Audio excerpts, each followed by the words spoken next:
What is going on, everyone? My name is Jamon McKinney, but of course you could just call me Juice because that is my nickname. Welcome, ladies and gentlemen, into the Juice Alert. If you have not subscribed to the Juice Alert already, be sure to do that right about now. You will not regret it. You can find the Juice Alert on YouTube as well as podcasting platforms. That includes Spotify, Apple Podcasts, Google Podcasts, all that great stuff. If you enjoy what you're listening to and or watching, be sure to leave this episode a like right here on YouTube. If you're listening on a podcasting platform or network, be sure to leave this show a great rating and review. If you enjoy, like I said, share with your friends and family. These things definitely help me out right here in terms of feedback. And overall, I just really appreciate all of your support. We're going to have a great show today. And I really don't want to waste any more time.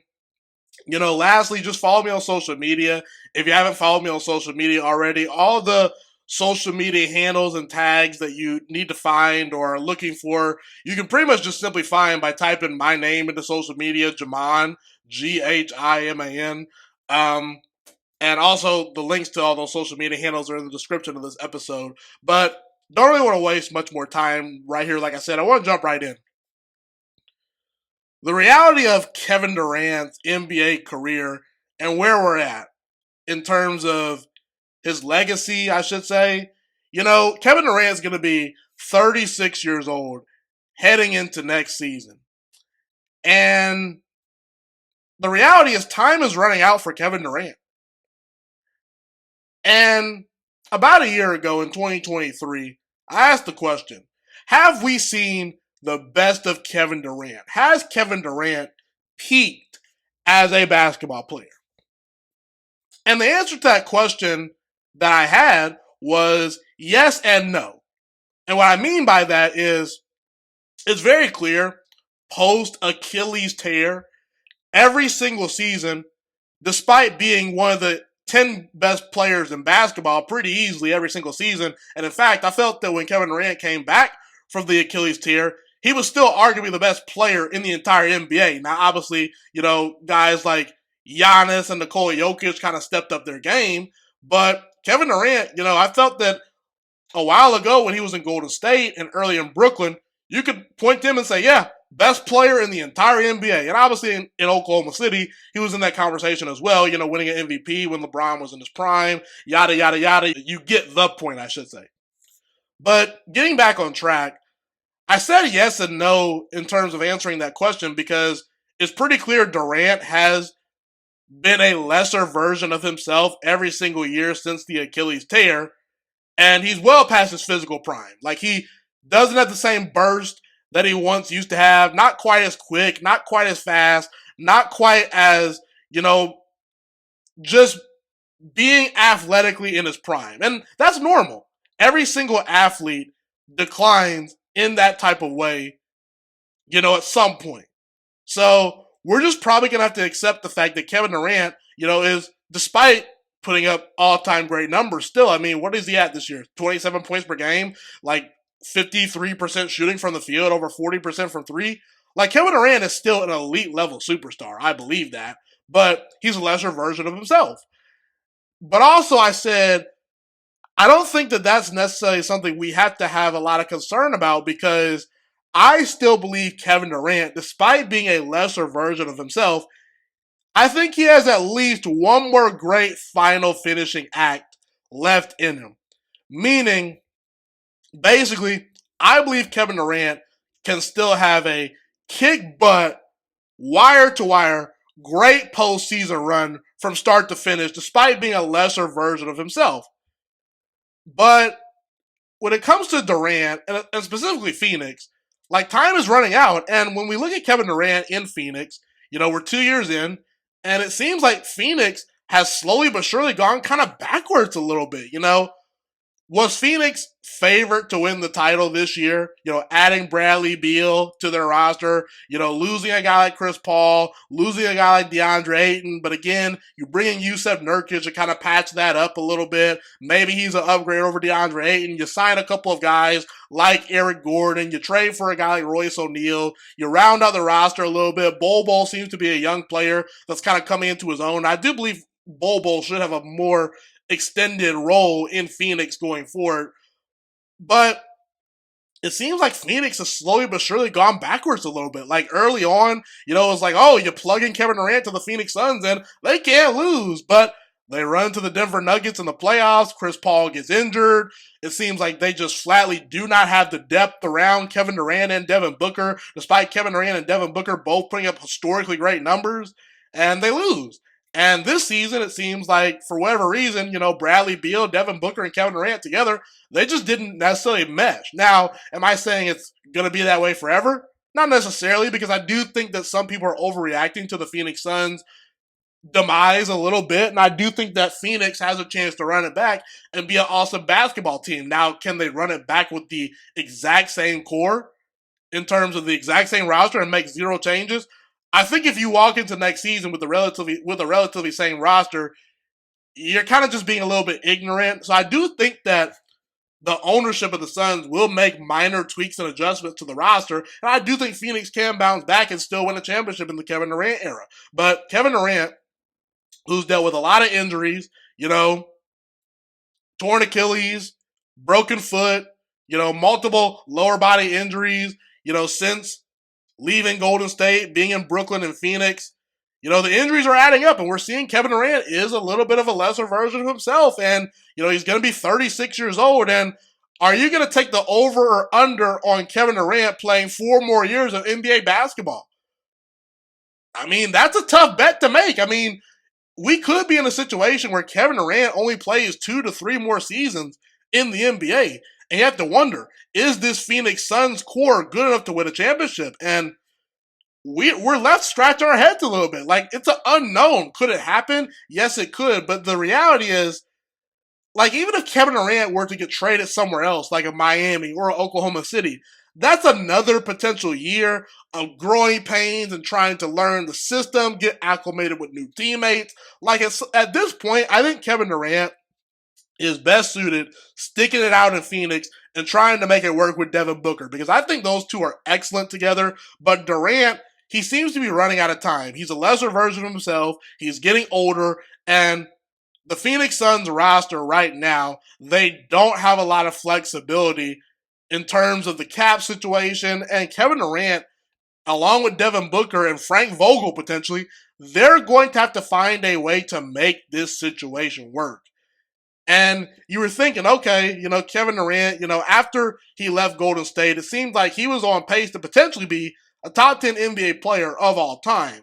However, with how Kevin Durant's career is finishing and how he's kind of limping to the finish line in a way. Now, I don't mean to be rude there, because I think Durant is still excellent, and I don't think a lot of the problems that have happened in Brooklyn and Phoenix have mainly been on Kevin Durant. Could Kevin Durant be a little bit better? Sure, no doubt about it, but Kevin Durant is still giving you, 28, 27 points per game on crazy efficiency? Like, I don't think Durant's the problem.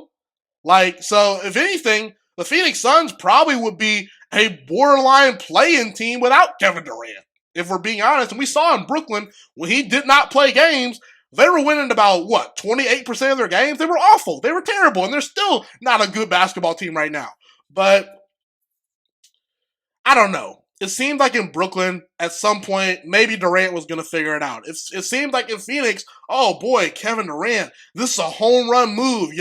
Devin Booker is still on the roster. The Suns have some great parts. They were just in the NBA Finals not too long ago. But there just seems to be something off with this team. And can Kevin Durant still go on an all-time great playoff run? And we have to also ask the question, is the lesser version of Kevin Durant still good enough to win an NBA championship with him being the best player on the team? Because that's a question that Durant is going to have to answer. And the older you get, the harder it is for you to essentially carry a basketball team. There's a lot of mileage on Kevin Durant's legs. And it seems like Phoenix just relied a lot on him this past year. And, by the time the playoffs rolled around, he was still being asked to do a lot, but against an elite defense in Minnesota. And despite how great he was, he just couldn't overcome the deficiencies of their roster. And time's running out because, Durant's not getting any younger, like I said. So, do I think Kevin Durant still can win a championship? Absolutely. However, we have to admit, time is running out. And maybe in the next 2 years, Kevin Durant could say, you know what? I'm satisfied with my overall resume. And I'm just going to hang it up and ride off into the sunset. And I don't care what anyone thinks. That could be a possibility. But I'm interested to see how much longer Kevin Durant plays. I would encourage Kevin Durant to try to play at least until he's 40. Because I think Kevin Durant, as a basketball artist / genius, has a chance to really, knife into the scoring record books. I think that he has an outside chance, if he really wants to catch Kareem Abdul-Jabbar on the all-time scoring list and potentially go down as the second all-time leading scorer behind LeBron James. Because unfortunately, LeBron, he's played a lot more games and he still has a lot left in the tank. He's probably not catching LeBron on the all-time scoring list. And I think Durant, if he's still excellent for the next couple of years or so, he can mess around and win a championship. I think that there is a possibility, if luck breaks his way, that can happen with him being the best player on the team, but only time will tell, and we shall see. But the reality is Kevin Durant's running out of time. Wow. The Minnesota Timberwolves have grown up before our very eyes, led by a 22-year-old Anthony Edwards. And to be honest with you, this is not even close to the best version of Anthony Edwards we are going to see. A while ago, Minnesota seemed like a joke. And the question was, okay, Anthony Edwards is this ultra-talented player, but did he get unlucky landing with the Minnesota Timberwolves, a team that has won less than 5 playoff series? Minnesota's been a joke. Outside of Kevin Garnett carrying them to a couple playoff series wins, and Anthony Edwards winning a playoff series recently with Minnesota, what has Minnesota done in the postseason? Virtually nothing. They've been a joke. Couldn't seem to get the coach right. Seemed to mismanage a guy like Andrew Wiggins at times. It was very, very, I would say, an honest evaluation to look at Minnesota and say, man, Anthony Edwards is really talented, but can Minnesota build a championship team around him? And to Minnesota's credit, they've done just that. They've exceeded expectations so far in the Anthony Edwards era. I think Minnesota has a real head coach. Anthony Edwards, to me, looks like a future top 3 player in the NBA. One of the best two-way players in basketball. A Michael Jordan-esque dunker, I would say. I think that he's a Michael Jordan-esque dunker. You have a guy like Karl Anthony Towns, who was a former number 1 overall pick and is playing some of the best basketball of his career. It seems like Anthony Edwards has ignited confidence in guys like Jaden McDaniels and Rudy Gobert. And it seems like Minnesota is deep, and they got 5, 6, 7 guys that they can throw at you, and they just got a really deep roster that I like a lot. I think the future is really, really bright in Minnesota. And Anthony Edwards has taken it upon himself to really ignite confidence in this team and in this organization that, hey, as long as I'm the head of the ship and you guys follow me, we're going to do great, amazing things. And I'm just going to call it right now. This could be a situation where Anthony Edwards falls into the Tim Duncan, Dirk Nowitzki, maybe Kobe Bryant category, where he could just stay with a team for his entire career. That team being Minnesota, because I think Minnesota is building something really, really special. I'm excited to see what the future holds for Minnesota. And that playoff series where Anthony Edwards, it was almost like a passing of the torch from him, from Kevin Durant to him. He was awesome, and he really stepped up versus his idol, Kevin Durant, a guy that he grew up watching and wanting to be like. And I think Anthony Edwards has arrived right on schedule. I think that he is here to stay. I think for the next 10 to 12 years, he's going to be one of the best basketball players in the entire NBA. And I think that his game will age a lot more gracefully than people will realize, because Anthony Edwards is arguably the best pure athlete in the entire NBA right now. You can definitely make that argument. LeBron, Russell Westbrook are kind of in that category as well. But also, Anthony Edwards is a true hooper.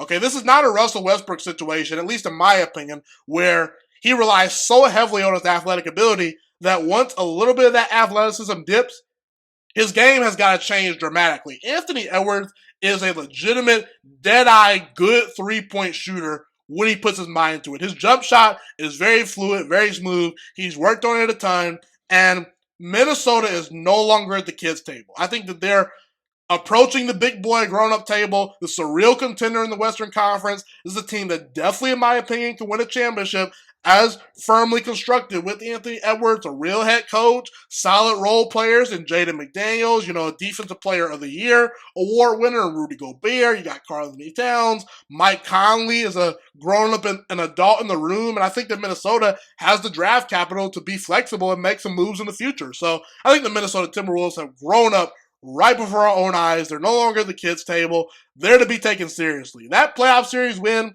versus Phoenix, led by Kevin Durant and Devin Booker, also Bradley Beal kind of being on the side a little bit, that was a series that forever will change the trajectory of the Minnesota Timberwolves franchise, and I'm all behind Minnesota. I believe in them, and I think that they're a true contender.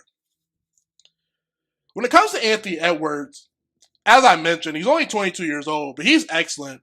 Already a two-time All-Star, 4 years in, All-NBA type player, one of the best defensive players in the NBA when he puts his mind to it. And when he gets going, when his jump shot is falling, Anthony Edwards is essentially unguardable because he's just going to fly right by you if you get all up on him a little bit too much because he's so fast, so quick, so athletic, can elevate above the rim like virtually no one else in the NBA right now. I know LeBron James and Russell Westbrook used to be in the conversation for best dunker in the NBA, but that title belongs to Anthony Edwards right now. And again, Anthony Edwards has gotten to the point where he's a really, really good jump shooter to where he's going to make defenses pay if they give him the opportunity to shoot wide open threes and give him the mid-range, and he's going to be effective. So I'm all in on Anthony Edwards, but here's the thing.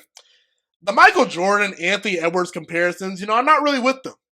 Because here's the thing. I don't think play style-wise, Jordan and Edwards are very similar. A lot of people think they are, but I just don't. I don't think they're very similar. And in terms of what Michael Jordan was and what Anthony Edwards is becoming, look, I think Anthony Edwards is excellent, but Michael Jordan came into the NBA and arguably had the greatest rookie season of all time. Fair or unfair, Anthony Edwards didn't even win Rookie of the Year. That award went to LaMelo Ball. Do I think Anthony Edwards was robbed of that award? Absolutely, I do believe so. But that's neither the point. Michael Jordan, entering the NBA, was arguably, as a rookie, a top 10 player in the sport.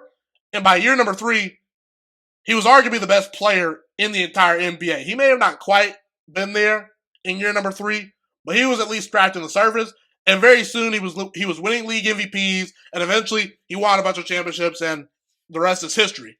Greatest basketball player and greatest athlete of all time. So I don't really see the Anthony Edwards-Michael Jordan comparisons in terms of mentality. Sure, Anthony Edwards is kind of a Diet Coke version of Michael Jordan where, he takes no prisoners. He's going to go at you. He's an ultra-competitive guy. But I still don't really see the comparisons. But the one thing I will agree on in terms of Anthony Edwards and Michael Jordan comparisons, where they're very similar, is their ability to play above the rim, to dunk the basketball. I'm here to tell you right now, is Anthony Edwards Michael Jordan-esque in terms of his game? To me, I would pause on those comparisons a little bit. But in terms of Anthony Edwards' ability to dunk the basketball and play above the rim, Anthony Edwards is a Michael Jordan-esque dunker. I think he's going to win a dunk contest at some point in his career if he decides to.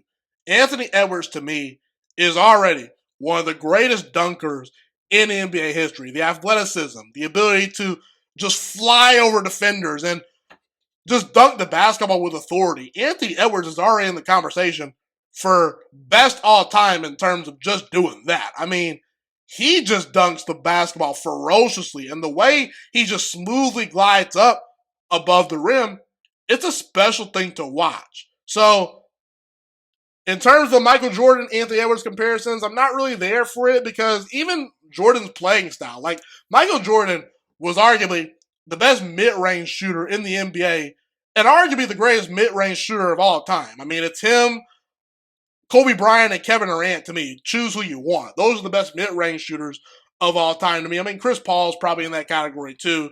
There's probably someone else I'm missing, but you get the point. Michael Jordan, arguably greatest mid-range shooter of all time. I don't think Anthony Edwards will ever quite come close to that, you know? In terms of finishing around the rim, in terms of crafty layup packages, you know? Anthony Edwards, to me, not even close to Jordan in that category. But in terms of just dunking, straight line speed to the rim, athleticism, pure athletic ability, yeah, we can at least have a conversation about that. So that's how I feel about the Michael Jordan Anthony Edwards comparisons. Anthony Edwards is at least a Michael Jordan-esque dunker of the basketball. I think we can all agree on that. Boy, oh boy, the 2024 NBA playoffs have been pretty wild up to this point. And one series I'm very interested to see is the Denver Nuggets versus the Minnesota Timberwolves. I do believe, according to Vegas, Denver is favored to win this series, and I understand why. Nikola Jokić, arguably the best player in basketball. Jamal Murray, one of the most underrated point guards in the NBA still to this day. The ultimate closer, the ultimate tough shot maker. Michael Porter Jr., who fell in the draft to the Denver Nuggets somehow, some way, is really coming to his own. The Denver Nuggets have a decent bench. I love Mike Malone as a head coach. I think that Michael Malone is really, really good.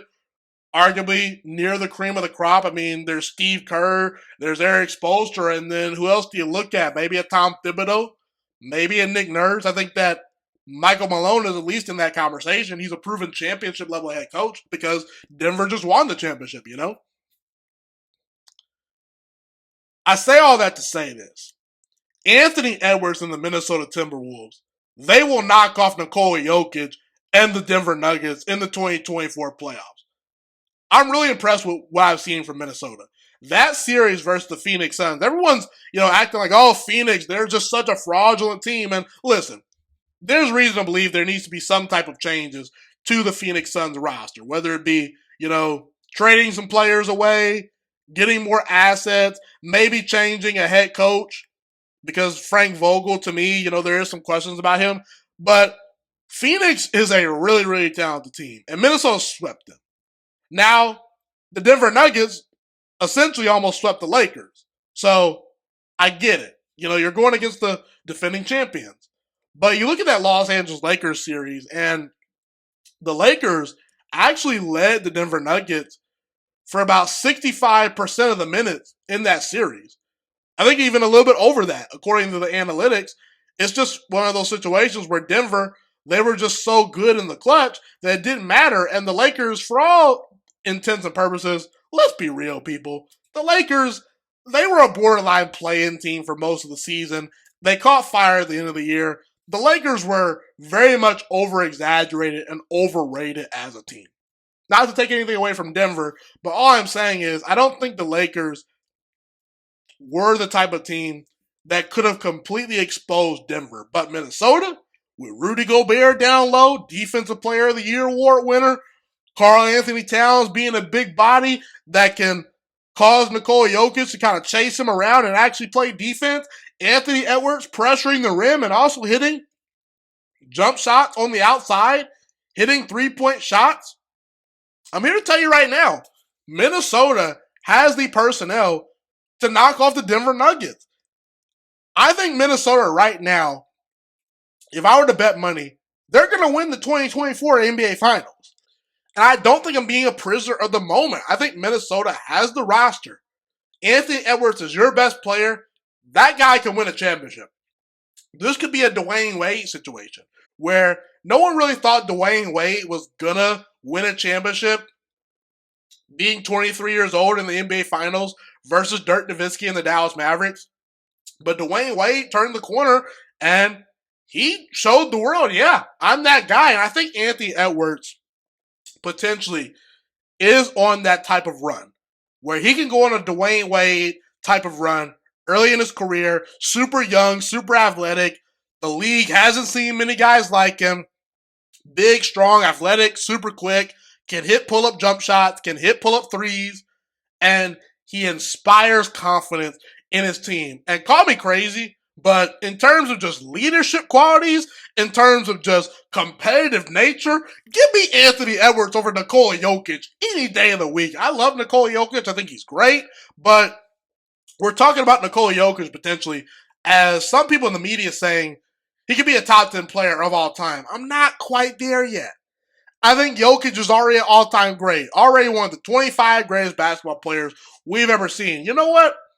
I'll even go as far to say probably top 20. Can he get to the top 10 level? I mean, the top 10 is getting a little bit crowded in terms of guys we're considering, but maybe. But let's see him do it.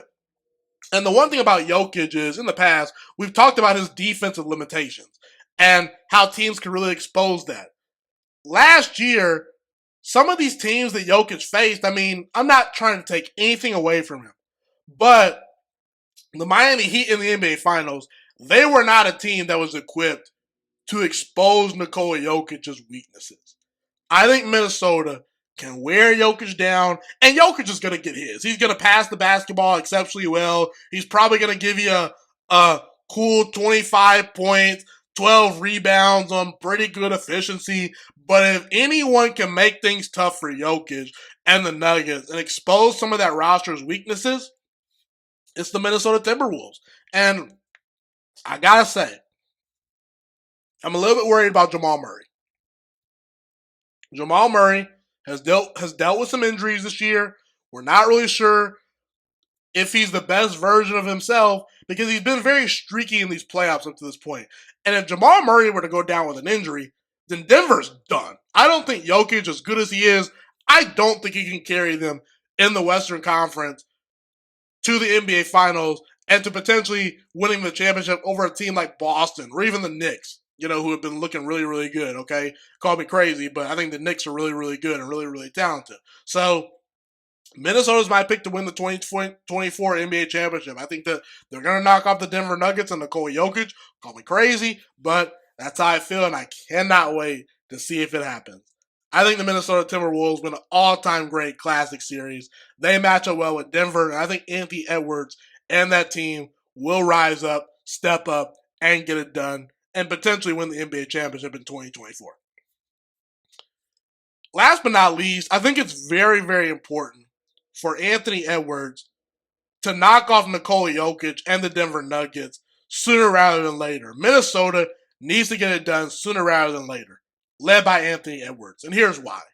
Because right now, we're at a stage where Kevin Durant's getting bounced in the first round. LeBron James is getting bounced in the first round. Steph Curry didn't even make the playoffs this year. Kawhi Leonard super duper hobbled with injuries. Not the same version he once was. James Harden, Russell Westbrook, don't even get me started. Great players, Hall of Famers, but they're washed. They're not the same as what they once used to be. So what I'm saying is an entire generation of basketball players, in 5 years, that generation is going to be completely dead to the water because you have guys like Victor Wembanyama coming into the NBA and instantly looking like a superstar level player. You have a guy like Luka Doncic coming in and doing the same thing. Nikola Jokić is at the peak of his prime. Giannis Antetokounmpo at the peak of his prime. What do all those players have in common? Those are European NBA players. I'm just trying to track in my mind real quick. Yeah, Victor's from France, actually, I believe. Victor, Luka, Giannis, and Jokić. Whether they're from Europe or not, these are not American-born players. Now, to be very clear, I'm not trying to be disrespectful here because I do believe a foreign-born player outside of America can be indeed the face of the NBA. I do firmly believe that. However, in terms of just marketability, whether you think it's fair or not, it's not me talking, it's the NBA talking to you. The NBA prefers a LeBron James, a Stephen Curry, or a Kevin Durant. Guys that are from the United States of America. That's what they prefer because they want to relate to their audience. Basketball has become a global sport, don't get me wrong, but it's super duper big, specifically in the United States of America. So you want to appeal most to your bread and butter audience. And Anthony Edwards has a chance to be the face of the NBA, not only because of his ability to play basketball, but because he's an American-born player. He went to the University of Georgia. He comes from the United States of America. He's an American-born player. And he can relate to the American general fan base a lot better than a guy like Victor Wembanyama, who is no fault of his own, not from America. And that's fine. I think Victor Wembanyama could eventually be the face of the league or, the best player in the league. But in terms of marketability, in terms of what the NBA looks for, Anthony Edwards is that guy for them. And looking at the generation of upcoming young players, who's the other guy outside of Anthony Edwards that has his swagger, has his, basketball ability and, his charisma? Paolo Banchero. I love Paolo Banchero, but not really a vocal guy. So is the NBA going to push for a guy like Paolo compared to a guy like Anthony Edwards, despite who's the better player? If it's close, the guy with the more charismatic attitude and the guy with the most charisma and swagger, I would say, and most appeal to the fans, that's the guy that's going to be pushed. And if Jokić is winning all the championships and goes back-to-back and potentially creates a dynasty in Denver, Anthony Edwards and the American players are in danger of missing out on that. So it is very ideal for Anthony Edwards, sooner rather than later, to knock off a guy like Nikola Jokić. Because if Jokić and the Denver Nuggets win the title back-to-back, this has the potential to be the start of a dynasty. But if they don't, then it raises questions. And I think Denver kind of peels back to the basic baseline contender landscape of the NBA. If Denver wins the championship, heading into next year, they're going to be the favorites, and it probably won't even be close. Now, not to say that they're going to three-peat or anything like that, even though it's possible with a guy like Nikola Jokić being that guy, but if you want parity in terms of just players in the NBA, Denver being a dynasty, that could get in the way of it. And I'm not saying it's a bad thing if Denver's a dynasty. I'm just talking about people that are looking to push for that next American superstar. Anthony Edwards seems to be that guy, but in order for it to happen sooner rather than later, he's got to knock off the big bad wolf. That is the Denver Nuggets led by Nikola Jokić. That's how I feel. Well, folks, that's pretty much all I have today. Thank you so much for tuning in today. My name is Jemima McKinney, but of course you can just call me Juice because that is my nickname. I am the Juice Alert. Have a God bless day. Stay safe. Thank you for tuning into the Juice Alert, and I'm Ghost.